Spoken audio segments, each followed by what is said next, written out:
नमस्कार। योगा प्रोफेशनल और नर्सिंग की जो भर्तियां होने हैं या अन्य भी जो कॉम्पिटिटिव एग्ज़ाम है योगा और आयुर्वेद से रिलेटेड, उनके लिए बहुत ही महत्वपूर्ण क्वेश्चनों की लेके आए हैं हम। तो हम बात करते हैं सुश्रुत के अनुसार मानव शरीर में कितनी अस्थियां होती है। सुश्रुत, अकॉर्डिंग टू सुश्रुत मानव शरीर में कितनी अस्थियां पाई जाती है। तो अकॉर्डिंग टू सुश्रुत 360 अस्थियां मानव शरीर में पाई जाती है। तो सी ऑप्शन इसका सही होगा। और मॉडर्न के अकॉर्डिंग 206 पाई जाती है। तो इसका मॉडर्न के अकॉर्डिंग पूछे तो 206 होती है। पुरुष शरीर में पेशियों की कुल संख्या कितनी होती है। पुरुष शरीर में पेशियों की संख्या कुल कितनी होती है। ये 500 होती है और महिलाओं में 520 होती है। फीमेल्स जो होती है उनमें 520 एक्स्ट्रा होती है जो स्त्रियों में पाई जाती है। या जो अलग अलग प्रकार की जो पेशियाँ हैं उनमें 20 एक्स्ट्रा पाई जाती है। तो इसका सही आंसर होगा बी 500। इसमें पूछा है पुरुष इसलिए 500। कौन सी कला रक्त धरा के नाम से जानी जाती है। कौन सी कला जो स्किन के अंदर जो कलाएँ पाई जाती है वो कौन सी कला को रक्त धरा के नाम से जाना जाता है। तो सेकंड जो कला होती है बी इसका आंसर सही होगा। 53 नंबर क्वेश्चन का सही आंसर बी होगा क्योंकि जो सेकंड कला है उसको रक्त धरा के नाम से जाना जाता है। नेक्स्ट क्वेश्चन की हम बात करते हैं। पुरुषों में अंतः की लंबाई कितनी होती है। पुरुषों में अंतरा की लंबाई कितनी होती है। अंतरा की लंबाई 3.5 ग्राम जो पुरुषों में है अंतरा की लंबाई होती है। नेक्स्ट क्वेश्चन, किस संरचना की तुलना दुग्ध की संतानिका से की गई है। संतानिका अर्थात दुग्ध के ऊपर जो मलाई आती है उससे की गई है। जो कला है अपनी कलाओं की जो कला है उसकी तुलना दुग्ध की संतानिका से की गई है। तो सही आंसर होगा ए। शरीर में कुर्च की कुल संख्या कितनी है। कुर्च की संख्या पूछी गई है। कुर्च की संख्या कितनी होती है। संख्या 6 होती है। तो इसका बी आंसर है वो सही होगा। कुर्च की संख्या 6 बताई गई है। निम्नलिखित में से कौन सा मात्रज भाव है। जो पितरज और मात्रज बच्चा जब पैदा होता है तो पितरज और मात्रज भाव अलग अलग होते हैं। तो इसमें मास जो है बी इसका आंसर सही होगा। मास जो है वो मात्रज भाव है। 57 नंबर क्वेश्चन का सही आंसर होगा बी। फुफ्फुस लंग्स की उत्पत्ति किससे होती है। जो जब बच्चा माँ के गर्भ में बनता है तो लंग्स की उत्पत्ति किससे होती है ये पूछा गया। तो रक्त के फेन से लंग्स की उत्पत्ति होती है।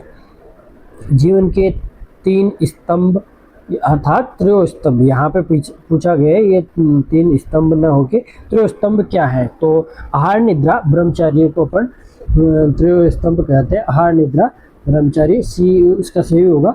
और त्रयोपस्तंभ आहार निद्रा ब्रह्मचार्य है। और अगर 3 स्तंभ पूछे जाए तो कई जगह वात पित्त कफ को भी त्रिस्तंभ कहा गया है और त्रयोपस्तंभ आहार निद्रा ब्रह्मचार्य को कहा गया है। तो आप ये थोड़ा सा ध्यान रखें इसमें। नेक्स्ट क्वेश्चन की अपन बात करेंगे। 60 नंबर क्वेश्चन, आयुर्वेद के अनुसार वमन के लिए सबसे अच्छी ऋतु कौन सी है। वमन के लिए सबसे अच्छी ऋतु कौन सी है। जो वसंत ऋतु है वो वमन के लिए सबसे अच्छी ऋतु है। वमन अपन इसलिए करवाते हैं जो दोष बढ़े हुए दोष हैं उनको शांत करने के लिए, उनको हटाने के लिए अपन वमन क्रम करवाते हैं। तो वमन वसंत ऋतु में सर्वश्रेष्ठ ऋतु है वमन करवाने के लिए। नेक्स्ट क्वेश्चन, पित्त को शांत करने के लिए मुख्य रूप से कौन सा रस जिम्मेदार है। पित्त को शांत करने के लिए मुख्य रूप से कौन सा रस जिम्मेदार है ये आप सबको पता होगा। पित्त को शांत करने के लिए मधुर रस जो जिम्मेदार है वो मुख्य रूप से मधुर रस पित्त शामक रस होता है।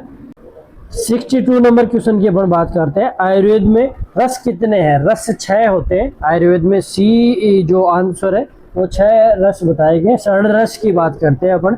मधुर, अम्ल, लवण, कटु, तिक्त और कषाय, ये 6 प्रकार के रस पाए जाते हैं।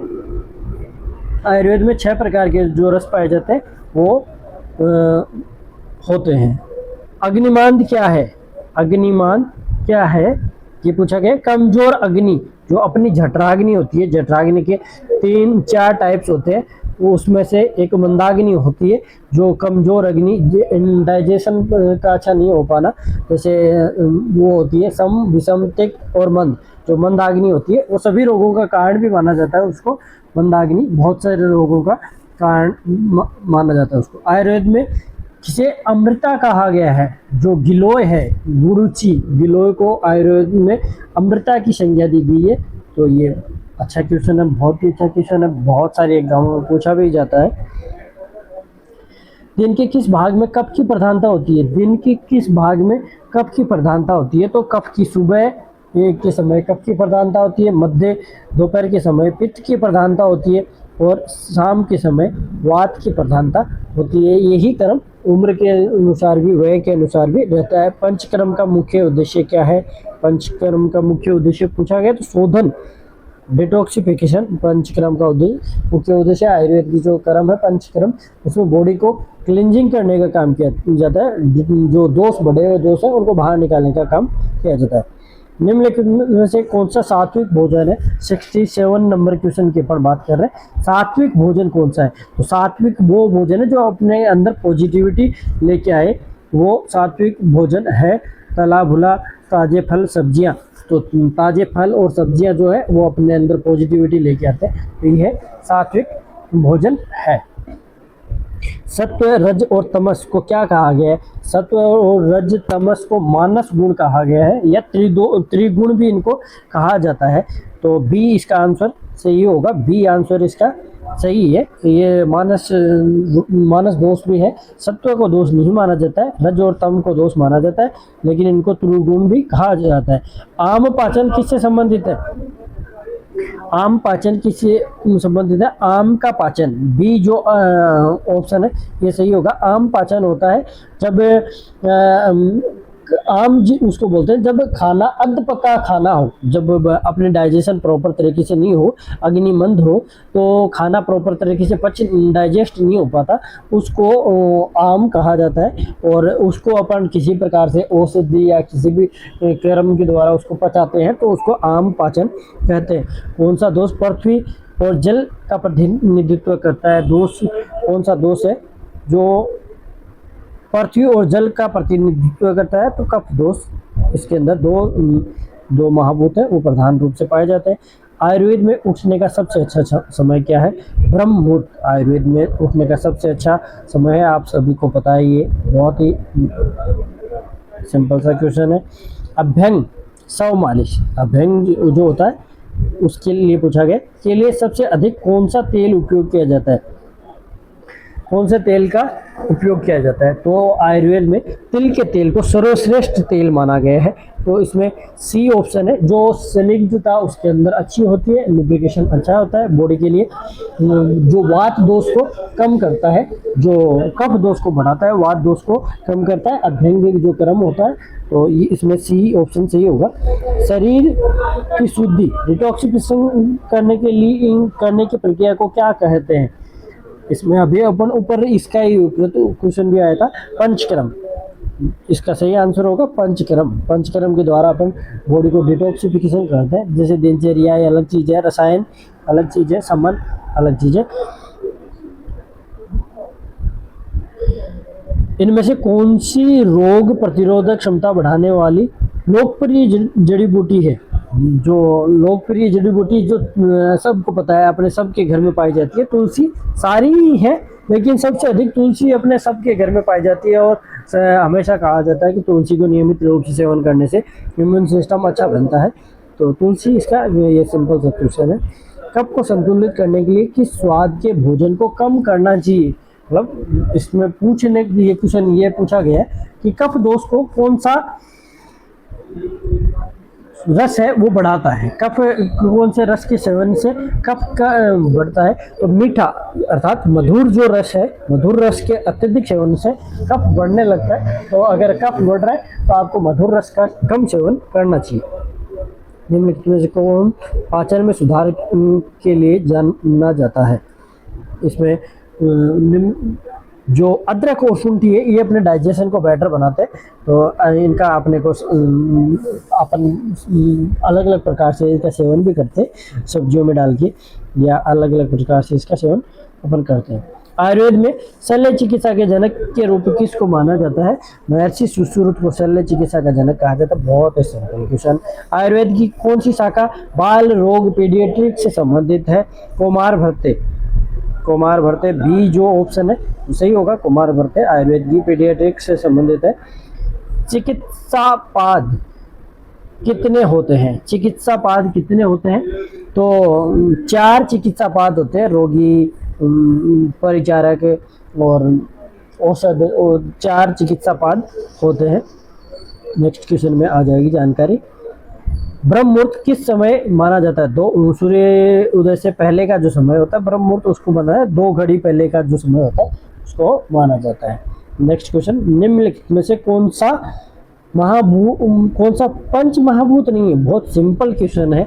आकाश, वायु, अग्नि, जल और पृथ्वी, इन 5 को छोड़ के जो इसमें है वही महाभूत नहीं है, तो मन इसके अंदर महाभूत नहीं है। न्याय दर्शन की प्रेरणा कौन से? दर्शनों से ये क्वेश्चन पूछा गया, जो अपने 6 दर्शन है उनसे ये क्वेश्चन पूछा गया है। तो न्याय दर्शन की प्रेरणा महर्षि गौतम न्याय दर्शन की प्रेरणा है। कणाद है जो वैशेषिक दर्शन के है। चरक जो चरक संहिता के है। महर्षि कपिल सांख्य दर्शन के प्रेरणा है। तो वैशेषिक दर्शन के प्रेरणा कौन है? वैशेषिक दर्शन के, जैसे ऊपर क्वेश्चन आया था उसमें महर्षि कणाद के बारे में अपन बात की थी, तो इसका सही आंसर होगा। पराधी गुण कितने होते हैं? पराधी गुण कितने होते हैं? 10 पराधी गुण होते हैं। अपन सबको पता है, सब सिंपल क्वेश्चन है, लेकिन बहुत सारे एग्जामों में बार बार इनको पूछा जाता है। सिंपल है लेकिन बार बार पूछा जाता है, तो एक बार इनको सब ध्यान रखें। मन को क्या माना जाता है? मन को क्या माना जाता है? मन को क्या माना जाता है? इसमें ये पूछा गया, तो मन को द्रव्य माना जाता है आयुर्वेद में। पदार्थ विज्ञान में कितने कारण द्रव्य बताए गए? कारण द्रव्यों की संख्या पूछी गई है, तो 9 कारण द्रव्य है। 5 महाभूत, दिक, दिशा, काल, आत्मा और मन। दिशा, काल, आत्मा और मन, ये 5 महाभूत, दिशा, काल, आत्मा और मन, ये कारण द्रव्य है। शब्द के लिए कौन सा महाभूत उत्तरदायी है? शब्द के लिए आकाश महाभूत उत्तरदायी है शब्द के लिए। तो रस के लिए जल है, उसी प्रकार आकाश। आयु किसका संयोग है? आयु किसका संयोग है? सिंपल क्वेश्चन है। शरीर, इंद्रिय, सत्व और आत्मा, इनका संयोग जो बी है वो सही आंसर होगा। इनका संयोग आयु है। सामान्य किसका कारण बनता है? सामान्य वर्दी का कारण बनता है। ये सब सिंपल क्वेश्चन है। किस द्रव्य को उभयेंद्रिय कहा गया है? मन को उभयेंद्रिय कहा गया है। बी जो है वो सही होता है, सही आंसर है। गुण और कर्म का आधार किसे माना गया? गुण और कर्म का आधार द्रव्य को माना गया। समवाय संबंध है द्रव्य के अंदर, गुण और कर्म का समवाय संबंध माना जाता है। ये आंसर इसका सही आंसर होगा। पंचावय वाक्य किस प्रमाण से संबंधित है? पंचावय वाक्य किस प्रमाण से संबंधित है? अनुमान प्रमाण से संबंधित है ये, तो बी इसका आंसर सही होगा। बी आंसर जो है उसका सही आंसर होगा। कौन सा दर्शन आस्तिक दर्शन कहलाता है? आस्तिक दर्शन कौन सा है? वह दर्शन जो वेदों को मानते हैं वो आस्तिक दर्शन कहलाते हैं। तो इसमें चारवाक दर्शन वेदों को नहीं मानते, बौद्ध भी नहीं मानते, जैन भी नहीं मानते। न्याय दर्शन है ये वेदों को मानते हैं, इसलिए इसमें सही आंसर होगा न्याय। सी ऑप्शन जो होगा वो सही होगा। निम्न में से कौन सा प्रत्यक्ष बाधक भाव नहीं है? प्रत्यक्ष बाधक भाव नहीं है। अभ्यास प्रत्यक्ष बाधक भाव नहीं है। आत्मगुणों की कुल संख्या कितनी बताई गई है? आत्मगुणों की संख्या आत्म गुणों की संख्या 6 बताई गई है। ये आत्म गुणों की संख्या 6 बताई गई है। चिकित्सा पुरुष किससे बना होता है? चिकित्सा पुरुष 96 नंबर क्वेश्चन के अंदर चिकित्सा पुरुष किससे बना होता है? चिकित्सा पुरुष 6 धातुओं से मिलकर बना होता है। पंच महाभूत 6 धातु आत्मक 6 धातु आत्मक जो पुरुष होता है उसको चिकित्सा पुरुष कहा जाता है। आयुर्वेद में सामान्यतः कितने भाव पदार्थ माने गए हैं? 97 नंबर क्वेश्चन में 7 भाव पदार्थ माने गए हैं। द्रव्य और गुण के बीच अविभाज्य संबंध क्या है? समवाय संबंध। अभी ऊपर क्वेश्चन भी आया था, सी इसका सही आंसर होगा। आयुर्वेद में कितने गुरुवादी गुण बताए गए हैं? गुरुवादी गुण 20 जो गुण है, 20 इसका सही आंसर होगा। 20 गुरुवादी गुण है। चरक के अनुसार प्रमाण कितने होते हैं? चरक के अनुसार प्रमाण कितने होते हैं? चरक के अनुसार, महर्षि चरक के अनुसार 4 प्रकार के प्रमाण बताए गए। सी इसका सही होगा। 100 नंबर क्वेश्चन है, उसका सी सही होगा। प्रत्यक्ष का अर्थ किसके द्वारा प्राप्त ज्ञान है? प्रत्यक्ष का अर्थ किसके द्वारा प्राप्त ज्ञान है? इंद्रियों द्वारा साक्षात्कार जो चीज़ें होती है वो प्रत्यक्ष है, जो हमारे सामने है प्रत्यक्ष, वही इसका सी ऑप्शन सही होगा। आयुर्वेद में व्यायाम की अनुशंसित अवधि क्या कितनी बताइए? अर्ध बल जो बताइए अर्ध शक्ति, बी इसका ऑप्शन सही होगा। तो इसका सही आंसर होगा बी। निम्नलिखित में से कौन सा अधारणीय वेग है जिसको धारण नहीं करना चाहिए? कौन सा अधारणीय वेग है? मल त्याग अधारणीय वेग है जिसको धारण नहीं करना चाहिए। आयुर्वेद के अनुसार एक वर्ष में कितनी ऋतुएं होती है? आयुर्वेद के अनुसार एक वर्ष में 6 ऋतुएं होती है। सिंपल सा क्वेश्चन है। शिशिर ऋतु में निम्नलिखित में से किसे पथ्य माना जाता है? शिशिर ऋतु में निम्नलिखित में से स्निग्ध भोजन शिशिर ऋतु में अपन करते हैं, क्योंकि कफ कारक आहार विहार इसमें अपन लेते हैं। आदान काल के अंतर्गत कौन सी ऋतु आती है? आदान काल के अंतर्गत ग्रीष्म ऋतु, इनमें से जो है वो ग्रीष्म ऋतु इसका सही ऑप्शन है। निम्न में से कौन सा स्वास्थ्य का स्तंभ या स्तंभ नहीं है? आहार, निद्रा, ब्रह्मचर्य को छोड़ के व्यायाम नहीं है इसमें, तो सी ऑप्शन इसका सही होगा। आदान काल में कौन सा रस प्रबल होता है? कौन सा रस प्रबल होता है? तिक्त, कटु, कषाय, ये तीनों रस आदान काल के अंदर प्रबल रहते हैं, तो सही ऑप्शन होगा बी। अधारणीय वेग कितने प्रकार के होते हैं? तो सी ऑप्शन सही होगा। 13 प्रकार के अधारणीय वेग होते हैं और 3 प्रकार के शारीरिक, मानसिक, कायिक, वाचिक, शारीरिक। ये मानसिक धारणीय वेग होते हैं। ऋतु संधि की अवधि कितनी होती है? ऋतु संधि की अवधि 14 दिन का जो टाइम पीरियड होता है वो ऋतु संधि की अवधि होती है। बसंत ऋतु के बाद कौन सी ऋतु आती है? बसंत ऋतु के बाद ग्रीष्म ऋतु आती है। बहुत सिंपल सा क्वेश्चन है। मुंह में द्रव्य को बिना हिलाए धारण करने की विधि को क्या कहते हैं?